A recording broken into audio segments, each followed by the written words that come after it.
నిజమైన దేవుని ఆశీర్వాదం ఒక వ్యక్తి మీద ఉన్నదంటే అది ఎటువంటి ఆశీర్వాదం అంటే ఆ వ్యక్తి అభివృద్ధి అవుతూ ఆ వ్యక్తి ద్వారా అనేకులు ఆశీర్వదింపబడితే అదే నిజమైన దేవుని యొక్క బ్లెస్సింగ్. ఒక క్రైస్తవ జీవితంలో నిజంగా వాగ్దానం ప్రకారంగా దీవింపబడుతున్నాడు ఆ వ్యక్తి అంటే తాను నివసిస్తున్న ఏరియాలో తన కుటుంబాల్లో కొంతమందికి తన ద్వారా అనేకులకు మేలుకరంగా ఉంటేనే నిజమైన క్రిస్టియన్ లైఫ్. అది నా దృష్టిలో గొప్పవాడు అంటే హీఈస్ రియలీ గ్రేట్ అని ఒక వ్యక్తిని మనం అనాలి అంటే తన లైఫ్లో సక్సెస్ఫుల్గా ముందుకెళ్ళిన వాడు గొప్పవాడు అని నేను అన్నాను.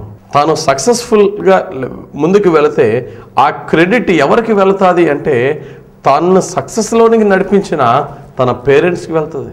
నేనంటాను ఒక వ్యక్తి ఎప్పుడు గొప్పవాడు అవుతాడంటే తాను గొప్పవాడైన తర్వాత తాను ఉన్నత స్థితిలోకి వెళ్ళిన తర్వాత గొప్పవాడు కాదు, తాను మరికొంతమందిని గొప్ప స్థితిలోకి తాను లేపగలిగితే అప్పుడే గొప్పవాడు. ఉదాహరణకి నీవైనా నేనైనా ప్రియ సహోదరి సహోదరుడా, మన బిడ్డలను మనం ఎప్పుడైతే గొప్పవాళ్ళని చేస్తామో మన బిడ్డలు గొప్పవాళ్ళు అయిన తర్వాత ఆ క్రెడిట్ మనకు వస్తుంది. మనం గొప్పవారు అయితే మన క్రెడిట్ మన తల్లిదండ్రులకు వెళ్తుంది. అది మన పిల్లలు అవ్వచ్చు, లేక మన ద్వారా హెల్ప్ పొందిన మన వీధిలో వాళ్ళు అవ్వచ్చు, మన రిలేటివ్స్ అవ్వచ్చు. అది దేవుడు ఈరోజు వాక్యం చెప్తున్న మాట. అదే అబ్రహాం అన్నాడు, నీవు దీవింపబడమే కాదు, you your self will be a blessing to the nations.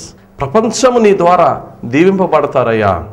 ఈరోజు దేవుడు అంటున్నాడు అది అబ్రహాముకి మాత్రమే కాదు, యేసుక్రీస్తుని నమ్మి విశ్వసించి ఆయనలో రక్షణ పొందిన ప్రతి ఒక్కరి జీవితంలో ఈ ఆశీర్వాదము నెరవేరి తీరాలి.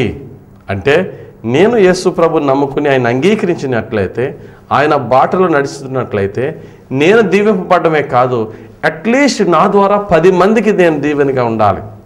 ఉదాహరణకి ఒక మాట అంటాను, ఒక క్రైస్తవుని జీవితం దేంతో ప్రారంభమవి దేనితో ముగించాలి అని కనుక నన్ను అడిగితే బైబిల్లో ఒక స్త్రీ ఉంది. ఆ స్త్రీ పేరు ఎస్తేర్. ఎస్తేర్ అనే మాటకి అర్థం ఏంటంటే నక్షత్రము, స్టార్ అని అర్థం. ఆవిడ చిన్న వయసులోనే ఆమె తల్లిదండ్రుల్ని కోల్పోయింది. తన పిన తండ్రి తను పెంచుకుంటూ వచ్చాడు. అంటే షీఈ్ ఆల్మోస్ట్ లైక్ ఆర్ఫన్. ఆ అమ్మాయి ముందు పేరు ఏంటంటే హదస్సా. దేవుడు ఆ అమ్మాయిని చాలా ఉన్నత స్థితిలో పెట్టాడు. ఎంత ఉన్నత స్థితిలో పెట్టాడంటే 127 దేశాలకి చక్రవర్తికి భార్య అయింది. హదస్సా అనే పేరుకి అర్థం ఏంటంటే సువాసన ఇచ్చే ఒక చిన్న మొక్క. హదస్సాని రాజు తన భార్యగా చేసుకోకముందు అనేక మంది అందగత్తెలందరినీ కూడా రకరకాలైనటువంటి ఆభరణాలు, ఆర్నమెంట్స్ అన్నీ పెట్టుకుని రాజుని ఆకర్షించడానికి వెళితే ఈ హదస్సా అనే ఈ అమ్మాయి నాకేమీ వద్దని చాలా సింపుల్గా తయారైంది. కానీ రాజు హృదయము ఆమె పట్ల సంతోషించి ఆమెనే మరి రాజు నాకు భార్యగా నా సంస్థానాలకి రాణిగా ఉండాలని ఎన్నుకున్నాడు. రాణి అయిపోయిన తర్వాత తన జాతి ప్రజలైనటువంటి జ్యూస్, యూదుల్ని చంపడానికి ఎంతోమంది దుర్మార్గులు కుట్ర వేసినప్పుడు కొన్ని లక్షలాది మంది యూదుల్ని రక్షించింది ఆమె ఒక్కరితే రాజుతో మాట్లాడి. గమనించండి, స్టార్ ఎంతమందికి ఉపయోగపడుతుంది చూడండి. ఒక సువాసన ఇచ్చే మొక్క మల్లి చెట్టు అనుకోండి, అది చుట్టుపక్కల 10 మందికి లేక 20 మందికి సువాసన ఇవ్వగలదు. ఒక నక్షత్రం ఎంతమందికి వెలిగిస్తుంది?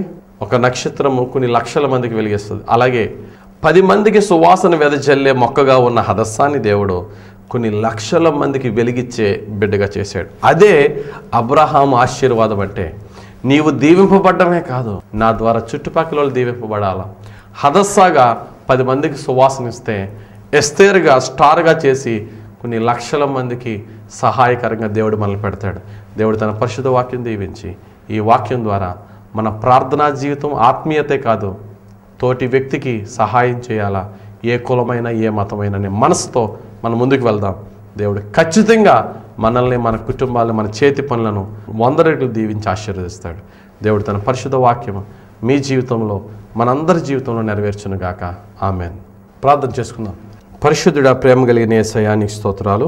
నీ వాక్యం ద్వారా మాతో మాట్లాడినందుకు వందనాలు. మా జీవితంలో మేము మీ కృపను బట్టి దీవింపబడడం మాత్రమే కాకుండా ఇతరులకు దీవెనగా ఉండే జీవితాలు మాకు దయచేయమని ఇప్పుడు నీ సేవకుడైన నా ద్వారా మీరు ఏమైతే మాట్లాడి ఉన్నారో యేసు ప్రభువా, విన్నవారందరి జీవితంలో వాక్యాన్ని ఫలింపచేసి నీ పరిశుద్ధాత్మతో వారిని తాకి నీ కృపతో రక్షించి నీ ప్రేమతో దీవించి అనేకులకు నీ ప్రేమను పంచేవారిగా మమ్మల్ని నడిపించమని ప్రతి ఒక్కరి జీవితంలో నీవే మహిమను పొందుకోమని కోరుచు యేసుక్రీస్తు వారి పరిశుద్ధ నామములో ప్రార్థించి వేడుకొనుచున్నాను పరమ తండ్రి.